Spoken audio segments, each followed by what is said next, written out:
এখন আমাদের মডার্ন এইজে আমাদের কাছে অনেক ইনএক্সপেন্সিভ এফিকেশিয়াস ব্লাড প্রেশারের মেডিকেশন আছে, যেটা থেকে আমরা ইজিলি ব্লাড প্রেশার কন্ট্রোল করতে পারি। কিন্তু তথাপিও কিন্তু আমাদের ফল্টি লাইফস্টাইলসের জন্য, আমাদের কিছু মিসকনসেপশনের জন্য কিন্তু আমাদের ব্লাড প্রেশার কন্ট্রোল আজও থাকে না, যেটা থেকে আমাদের বিভিন্ন কমপ্লিকেশন দেখায়। তো আজ এই ভিডিওতে আসুন আমরা আলোচনা করি যে মিসকনসেপশনগুলো কি সেটা আপনি প্রতিরোধ করলে আপনার ব্লাড প্রেশার আপনার কন্ট্রোলে থাকবে, যেটা থেকে বিভিন্ন কমপ্লিকেশন থেকে আপনি রেহাই পেতে পারেন।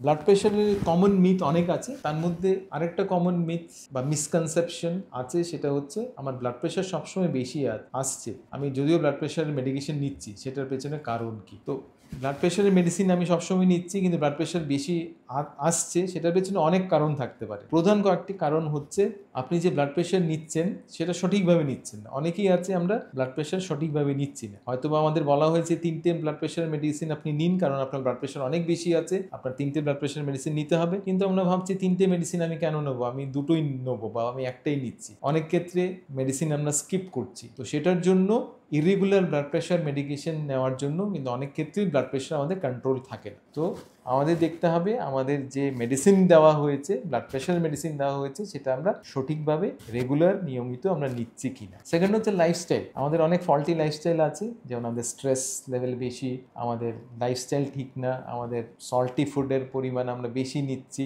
আমাদের ফ্রুটস অ্যান্ড ভেজিটেবলস আমরা কম নিচ্ছি, স্মোকিং অ্যালকোহল আমরা নিচ্ছি, বা তার সঙ্গে টোব্যাকো যেমন জর্দা বা খৈনি বা গুটকা, ওগুলো নেওয়ার জন্য কিন্তু অনেক ক্ষেত্রে ব্লাড প্রেশার অনেকটাই বেশি থাকে। তো লাইফস্টাইল হচ্ছে একটা অন্যতম প্রধান কারণ, যেটার পেছনে যেটা ব্লাড প্রেশার কন্ট্রোল করতে প্রতিবন্ধকতা সৃষ্টি করছে। থার্ড আরেকটা কারণ যেটার জন্য ব্লাড প্রেশার অনেক ক্ষেত্রে কন্ট্রোল থাকে না, সেটা হচ্ছে আন্ডারলাইং কন্ডিশন। যেমন কারো থাইরয়েডের সমস্যা আছে, কারো কিডনির সমস্যা আছে, কারো অন্যান্য হেলথ রিলেটেড ইস্যুস আছে, যেটা থেকে ব্লাড প্রেশার কন্ট্রোলে থাকে না। বাট মোস্ট কমন যেটা কারণের ব্লাড প্রেশার কন্ট্রোল থাকছে না, সেটা হচ্ছে মেজারমেন্ট এরর। আমরা যখনই ব্লাড প্রেশার নিচ্ছি, স্পেশালি বাড়িতে যখন নিচ্ছি, আমরা সঠিকভাবে ব্লাড প্রেশার নিচ্ছি না, আমাদের যেটা টেকনিক সেটা আমরা ভুল হচ্ছে। তো সেটা যেহেতু আমরা সঠিকভাবে নিচ্ছি না, আমাদের ব্লাড প্রেশার ফলসলি বেশি দেখাচ্ছে, সেটা থেকে আমাদের ব্লাড প্রেশার, আমরা ভাবছি যে আমাদের যদিও ব্লাড প্রেশার কন্ট্রোল আছে, কিন্তু আমরা ভাবছি যে আমাদের ব্লাড প্রেশার বেশি আছে। তো এটা হচ্ছে কয়েকটা কারণ যেটার জন্য ব্লাড প্রেশার আমাদের সবসময় বেশি থাকছে। তো আপনাদের যদি এই ভিডিওগুলো ভালো লেগে থাকে, তাহলে kindly like and subscribe to our channel and আপনি এটা শেয়ার করুন। ব্লাড প্রেশার নিয়ে অনেক মিথ আছে আমাদের মধ্যে। অনেক পেশেন্টেরই কোয়েশ্চেন থাকে যে ডাক্তারবাবু, আমার ব্লাড প্রেশার প্রচুর ফ্লাকচুয়েশন হয়, সেই ফ্লাকচুয়েশনের পেছনে কারণ কি? তো সেই ফ্লাকচুয়েশনের পেছনে অনেক কারণ থাকতে পারে। তার মধ্যে অন্যতম হচ্ছে যে আপনি কখন ব্লাড প্রেশার নিচ্ছেন, কিভাবে নিচ্ছেন, কি মেশিনে নিচ্ছেন, দিনের কখন, সকালে নিচ্ছেন, দুপুরে নিচ্ছেন, বিকেলে নিচ্ছেন, অনেক কিছুর ওপর সেটা ডিপেন্ড করছে।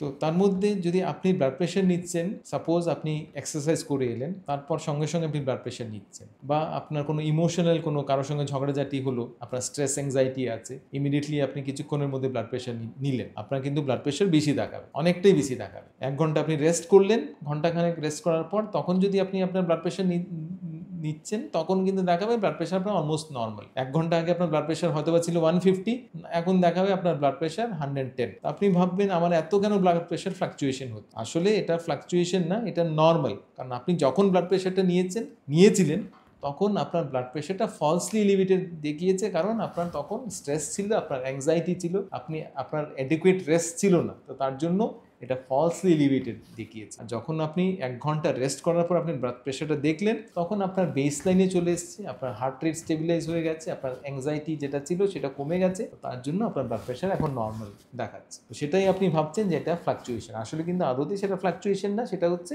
আপনি যখন ব্লাড প্রেশারের প্রথম দেখেছিলেন সেটা তখন দেখাটা ঠিক হয়নি, কারণ আপনার এডিকুয়েটলি রেস্টিং স্টেটে আপনি ছিলেন না।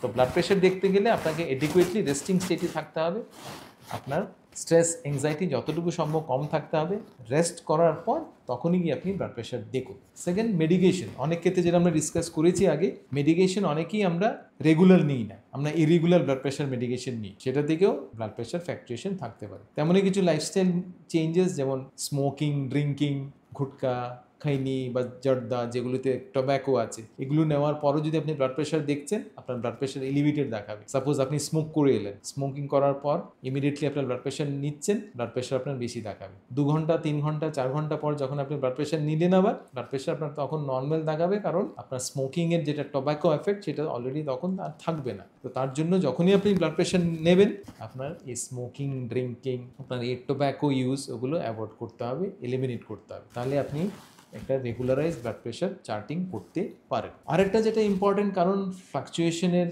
জন্য দায়ী, সেটা হচ্ছে নর্মালি আমাদের ব্লাড প্রেশার ফ্লাকচুয়েশন হয়। কারণ সকালে যদি আমরা ব্লাড প্রেশার দেখি তখন একরকম থাকবে, আর বিকেলে যখন আমরা ব্লাড প্রেশার দেখি তখন অন্যরকম থাকবে। সকালে যদি আপনার ব্লাড প্রেশার 120 থাকে, বিকেলে সেটাই 110 বা 100 মিলিমিটার থাকবে। আর সকাল আর বিকেলের মধ্যে ব্লাড প্রেশারের যে ফারাক, সেটা up to 10 to 20 millimetre mercury হয়। তো সেটাই নর্মাল, যেটা আমরা চার্টে দেখাচ্ছি। সকালের ব্লাড প্রেশার যদি 100 থাকে, বিকেলের ব্লাড প্রেশার সেটা 80 থাকবে। Up to 10 to 20 millimetre mercury decrease হয় বিকেলের ব্লাড প্রেশার সকালের ব্লাড প্রেশার থেকে। তো সেটা নর্মাল। তো একই দিনের মধ্যে সেটা ফ্লাকচুয়েশন হবে। তো সেটার জন্য আপনি বলতে পারেন না যে সেটা abnormal. It is normal. Blood pressure fluctuation একই দিনের মধ্যে হওয়াটা নর্মাল। ইনফ্যাক্ট সিজনাল ভেরিয়েশনও থাকে, স্পেশালি গ্রীষ্মকালে ব্লাড প্রেশার কমে যায় সামান্য, তার জন্য গ্রীষ্মকালে আমাদের ব্লাড প্রেশারের মেডিসিন একটু ডিক্রিজ করতে হয়। তেমনই উইন্টার সিজনে আমাদের ব্লাড প্রেশার বেড়ে যায়। তো তার জন্য উইন্টার সিজনে আমাদের ব্লাড প্রেশার মেডিকেশন একটু ইনক্রিজ করতে হয়। তো সিজনাল ভেরিয়েশন থাকে, দিনের মধ্যেও ভেরিয়েশন থাকে। তো fluctuation is a normal process. তো সেটা নিয়ে ঘাবড়ানোর কোনো কিছু নেই। তো আপনাদের যদি আমাদের চ্যানেলকে ভালো লেগে থাকে, kindly like and subscribe to our channel.